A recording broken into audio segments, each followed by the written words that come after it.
আসসালামু আলাইকুম। আমি Sakib Rahman, MBBS fourth year student.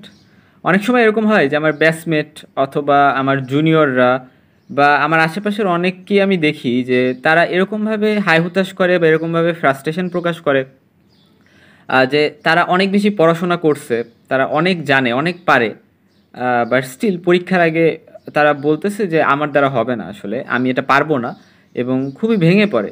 এবং আসলে ভেঙে পড়াটা এমন লেভেলের হয় যে তারা এতটাই নার্ভাস থাকে, অনেক সময় এরকমও হয়ে যায় যে পরীক্ষা দিতে যায় ভালো পারফরমেন্স বা ভালো ডেলিভারিও করতে পারে নাই।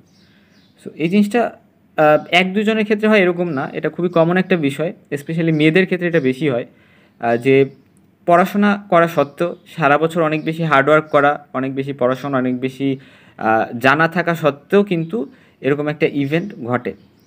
তো এটার পেছনে একটা মেন্টাল ব্যারিয়ার কাজ করে যে আমি পারবো না, এরকম একটা চিন্তা কাজ করে।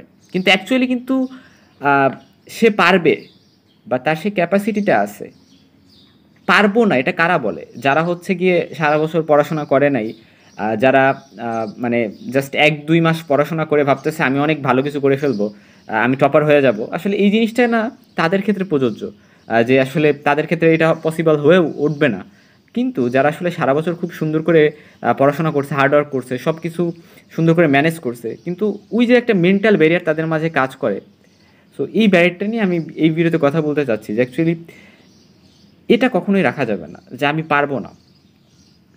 কেন পারবে না সেটা সে নিজেই জানে না। বেসিক্যালি এটা একটা নার্ভাসনেস, মানে নিজের মধ্যে মনে হয় যে আসলে আমার দ্বারা মনে হয় হয়ে উঠবে না। সাইকোলজিক্যাল একটা ব্যারিয়ার কাজ করে।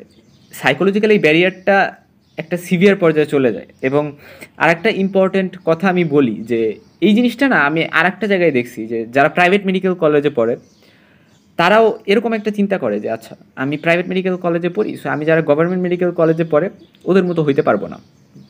সো আমি হয়তো বা এই জায়গায় চান্স পাবো না, আমি হয়তো বা পোস্ট গ্রাজুয়েশনে চান্স পাবো না, আমি হয়তো বা ভালো ডক্টর হইতে পারবো না। সো এরকম চিন্তা না ওদের মাঝেও থাকে। ঠিক একইভাবে যারা নিচের দিকের মেডিকেল কলেজগুলোতে চান্স পায়, নিচের দিকের মেডিকেল কলেজগুলো বলতে যেগুলো র্যাঙ্কিং একটু নিচে, যেগুলো নতুন, আহ, এগুলোর সাথে যখন তারা Dhaka medical college, Salimullah medical college, Mymensingh medical college এগুলোর কম্পারিজন করে এবং ভাবে যে ওই জায়গার স্টুডেন্টরা খুব ভালো ডক্টর হবে, আমি হয়তো বা ভালো ডক্টর হইতে পারবো না। সো এই যে যে বিষয়টা, যে মেন্টাল একটা ব্যারিয়ার। কিন্তু যে নিচের মেডিকেলে পড়ে ও কিন্তু ঠিক অ্যাফোর্ড দিচ্ছে, ও কিন্তু ভালো টিচারই পাচ্ছে, ও ক্লাস করতেছে, পরীক্ষা দিচ্ছে, ও সেম প্রসিডিউর মেনটেন করতেছে, পরীক্ষায় পাস করতেছে। কিন্তু সারা বছর পড়ালেখা করার পরেও ওই যে একটা চিন্তা বা একটা ব্যারিয়ার, একটা অবস্ট্যাকেল নিজের মধ্যে নিজে তৈরি করা হয়েছে যে আচ্ছা আমি পারবো না। তো এই জিনিসটা না অবশ্যই বাদ দিতে হবে। যেগুলোকে আমরা ব্যারিয়ার ভাবি এগুলো কোনো ব্যারিয়ার না।